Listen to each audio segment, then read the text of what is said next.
how cooked are your muscle building genetics? So everybody has different genetics to them, gifted to them by their parents and their ancestors, passed on along through the generations. And all of these have been passed on for various different reasons, but mainly it's because your ancestors were the ones who survived.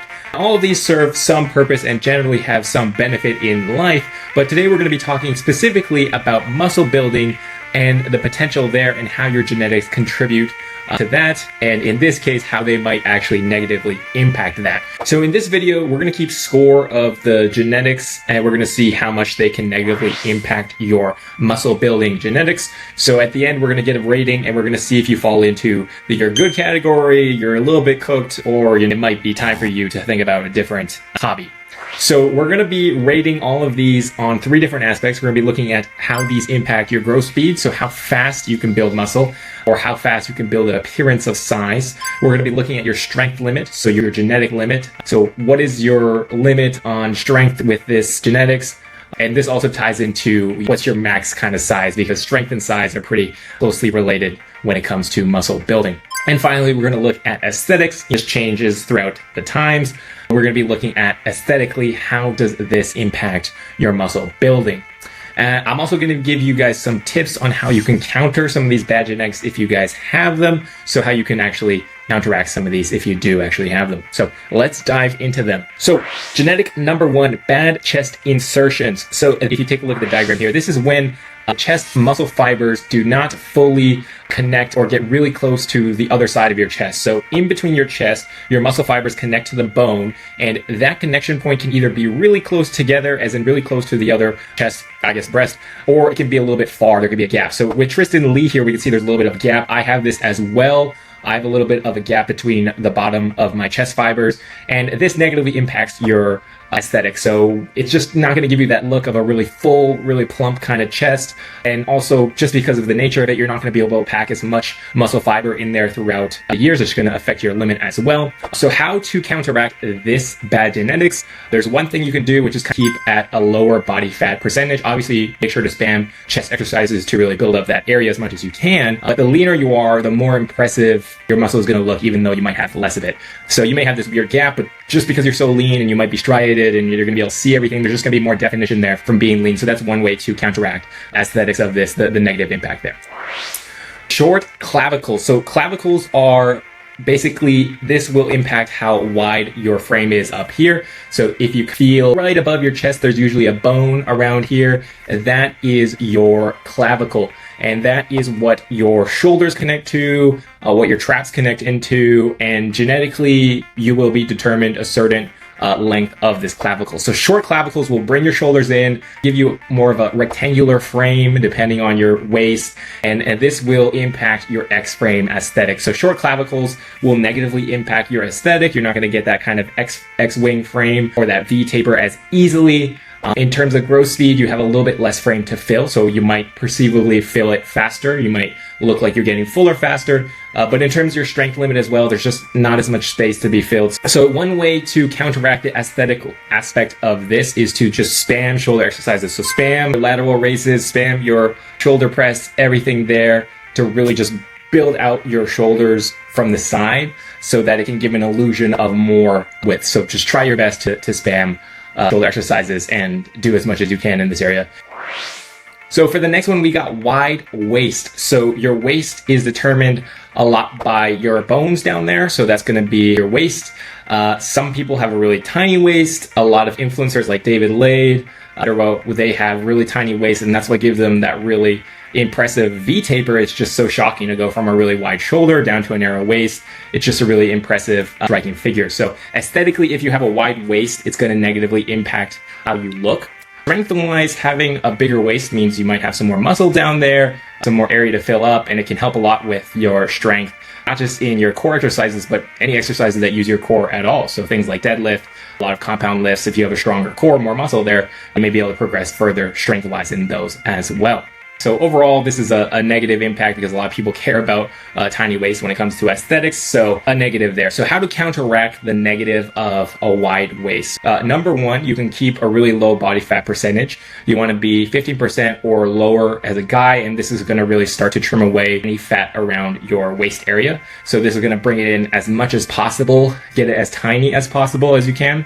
And then the other thing you want to do is you want to spam your shoulder exercises, get your shoulders really wide, and your upper back exercises. So this is going to give the illusion that your waist is smaller, just because compared to your upper body, it will start looking smaller.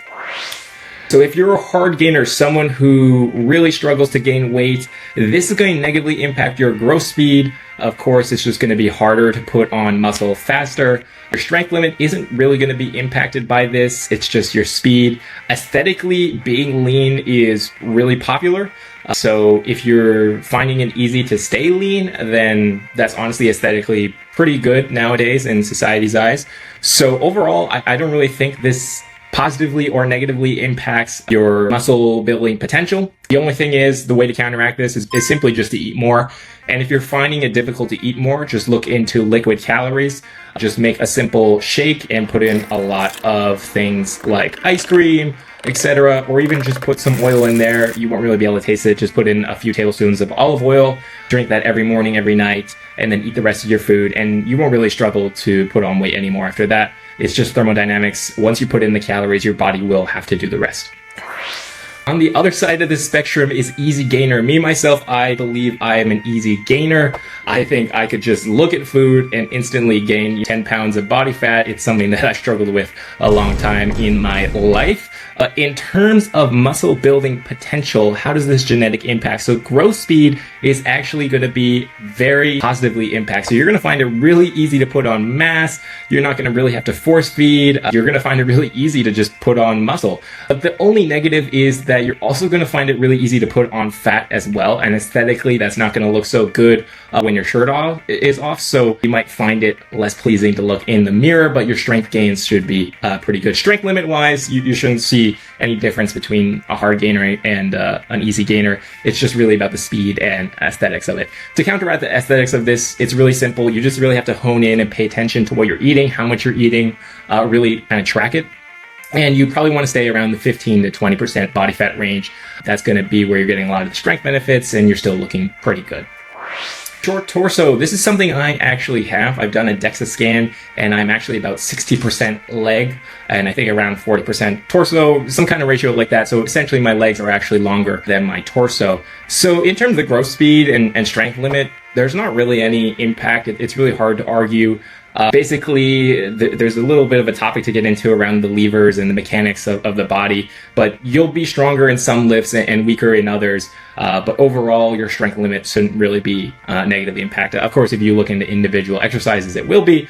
But the thing here that comes into play is aesthetics. Generally, people like a really balanced T-taper, so they like to see really nice like X, really balanced and equal. So just being unequal in that aspect will just negatively impact your aesthetic in terms of how people like to perceive it today. How to counteract this is to just really spam your upper body exercises as much as possible, especially up here around the shoulders, the upper back, to really try and build out some mass there, because just by the nature of things, you're going to be having a lot more mass in your lower body as you do these exercises, because that's just where you have more area to put on mass. Lat insertions, I think this is a matter of preference. I don't really think this impacts growth speed. Obviously, I think strength limit wise, if you have a lower insertion, you might have more area to actually fill in the lat. So there could be a case there for being a benefit there, but some people might argue that aesthetically that's not as pleasing. It might make you look a little bit less V-taper wise. So I'll leave this one as a 0. Debate me in the comments what you think on this one, but this one we'll leave there. Short tricep insertion. So this is basically where your tricep inserts, how close it is to your elbow. And depending on this, it will determine how easy it is to build up size in your arm or how full your arm will look. So shorter tricep insertion, you will grow it perceivably faster. There's less area to fill in, so it will look like it's getting fuller faster. But it will also negatively impact your strength limit. There's not enough as much area to put in muscle fiber, and aesthetically it's not as pleasing because you won't have as massive as the trunk arms. You look, the tricep is the majority of the mass in the arm, so you just won't have aesthetically as large of an arm. How to counteract this? It's very simple. Just work on the tricep more. If it's your weak area, you just have to spam more exercises and pay more attention in that area. Short bicep insertions. So this is basically how close your bicep is to your inner elbow. So basically the way to test this is if you flex your bicep, how many fingers can you squeeze in between the bicep peak and your arm? Generally, if it's 2 or a little bit more, then you don't have the best bicep insertions. You might have short bicep insertions. Growth speed, again, similar thing. There's less area, so it might look like it's filling in faster. Strength limit, again, there's just less area to fill. There's less possibility to fill in muscle there. So there's some negatives there as well. Aesthetically, for debate, some people like the short peak, some people don't. But I think generally people like a fuller looking bicep, so it will probably work against you in most cases. How to counteract this? Again, you just have to spam bicep exercises and tricep exercises. If it's your weak area, you just have to spend more time building up that place as much as you can, really. Small ankles. So small ankles, growth speed, I don't think it will actually really impact your strength limit. There is a test online that basically has, I think it's from a study or data or something, that basically determines how much muscle you can build theoretically based on your ankle circumference and your wrist circumference. Basically that describes your strength limit. So overall, having smaller ankles means you probably won't be able to build as much muscle as if you were to have larger ankles. And aesthetically, it's just not pleasing because it kind of makes you look frail. So how to counteract this? You're going to want to spam calf raises to build up the calf muscles as much as possible. You can also wear thicker socks or round your socks around the ankle to give some perceived girth there, I guess. Small wrists. So small wrists, again, similar thing. If you take your hand and then you put it around your wrist, and if you can't close it, then you have huge wrists. If you can, then it's just touching. It's probably normal. If you can and you're fully going around touching the middle knuckle of your thumb, then you probably have small wrists. So again, this growth speed not really impacted. Strength limit, again, that study online negatively impacting there. And aesthetically, it kind of just makes you look frail as well. How to counteract this? You're going to want to spam exercises that focus on your forearm, building up your forearm as much as possible. You're going to want to do things like grippers, exercises or activities like rock climbing will really help your forearm, hanging, anything like that. A lot of back exercises will help your forearm as well. So you're going to want to spend some time training your forearm. Being short. So growth speed is plus. A lot of people who look really big, really fast, there's a big meme. It's because they're short. And this is along a similar strain of everything we've talked about so far. And it's because you have less frame to fill.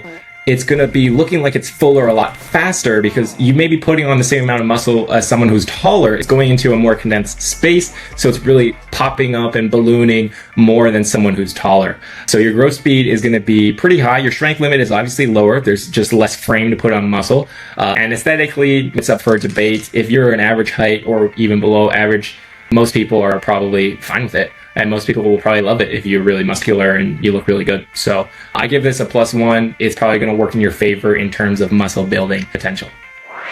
Tall. So being tall, I gave a 0. I might be a little bit biased here because I'm tall myself. Growth speed is the opposite of being short. Because you're taller, you're going to be doing the same exercises, putting in the same effort, even more, and it's going to be harder. The levers and the leverages in your muscles for a lot of exercises will be harder. Some of them will be easier, but it's basically going to be harder to put on the same amount of perceivable mass. So you may actually be putting on the same amount of muscle as somebody who's shorter. It's just your frame is so much larger that it just doesn't fill out as fast and it doesn't perceivably look as noticeable as quickly. And it's going to be a lot harder. You're going to have to work a lot harder for the same perceivable difference. So obviously some benefits though, strength limits, you have more area. So you're going to fill in, you're going to have the possibility to fill in a lot more, and that's going to make you stronger. It's just going to look better. More muscle just generally ends up looking better. Aesthetically, being taller is generally perceived as more attractive, more just looking better, but some people in the comments might argue that it's just a plus. Sunken chest. I used to think that I have a little bit of a sunken chest. I don't really think I do anymore. I think I was just kind of coping before about not really wanting to train chest super hard. If you have a sunken chest, this is just all around a negative. I put -1 here. It should be -3. Basically, growth speed, strength limit, aesthetics, it's just all going to be working against you. How to counteract this one is you just really got to spam chest exercises. I've seen some people online who had sunken chest and then they just built their chest as much as possible. And basically you just fill in the gap as much as you can with muscle and makes it less perceivable. But obviously there's only so much you can do for this one if you've never got any corrective surgery or anything. Last but not least, we have low testosterone. Me personally, I got my testosterone tested a couple years ago and it was around 300 nanograms per deciliter, which is on, I think, the lower end for someone my age, around 25 years old. But I think I had a lot of issues with my sleep and my diet around then. So generally, you're not actually low testosterone. Generally, if you get good sleep and you eat well, your testosterone will be fine. So there's probably not so much of a difference as you think between 300 nanograms per deciliter and 700 nanograms per deciliter. But if you are having low testosterone, I wouldn't say this is something genetically, or maybe it is, I don't know. But if you do have low testosterone, you've tested it, you're out of the reference range. This will, of course, impact your growth speed for a number of reasons. It will impact your recovery, it will impact your sleep, it will impact your energy to actually work out and put in that effort and stimulus. So there will be some negative impacts there. In terms of strength limit and aesthetics, there's not really any negative impact here. You will have the same theoretical limit, and aesthetically you will have the same theoretical aesthetic limit as well. It's just your growth speed that's being impacted here. Again, to counteract this, you're going to want to get things like your sleep and your diet under control. That will usually be able to bring you into the normal reference range if you're just an average, normal young adult. So those are a bunch of different genetics that can potentially negatively impact your muscle building potential. So I hope you've been keeping track throughout the video. You added it up. So if you're from 0 to 5, if you landed 0 to 5, actually, if you landed between 0 and -5, sorry, I forgot I put the negatives in there. If you land between 0 and -5, you're good. You're probably good. You have a few maybe drawbacks, but in generally, you should be able to put in a little extra effort into those areas and build a really good looking physique in a normal amount of time with a normal amount of effort. If you're at 6 to 10, you're a little bit cooked. This is the area where you're going to have to start putting in a little bit more time than somebody else who has pretty normal genetics. You're going to have to put in a little bit more time to actually work on those areas. You're still going to be able to build an amazing physique. You're just going to have to put in more time and more effort to work on those areas that are working against your advantage in terms of muscle building potential. If you got less than -10, I don't know what to say. Put something down in the comments and I'll send a prayer your way, because it's slogging away in the gym. You're going to be slogging away and it's going to be painful. And my heart goes out to you. I really hope nobody got -10. If you did, comment down below and let us know what they were. Hopefully everything I mentioned will be able to help you to some degree, but it's going to be a slog. I'm not going to lie. You're going to have to put in more time than somebody who does have good genetics. You still can build an amazing physique naturally. You're just going to have to put in more time and more effort to get the same result as somebody in the 0 to 5 range, for example. So yeah, hope you guys liked the video. Hope you guys learned something. Hope you guys got some tips away from that. If you guys are interested, I have another video on how to calculate how long it will take you to get abs. I did a while ago. Pretty interesting. You'll be able to get the number of weeks it will take you to get abs. But overall, I'll see you guys in the next one. Peace.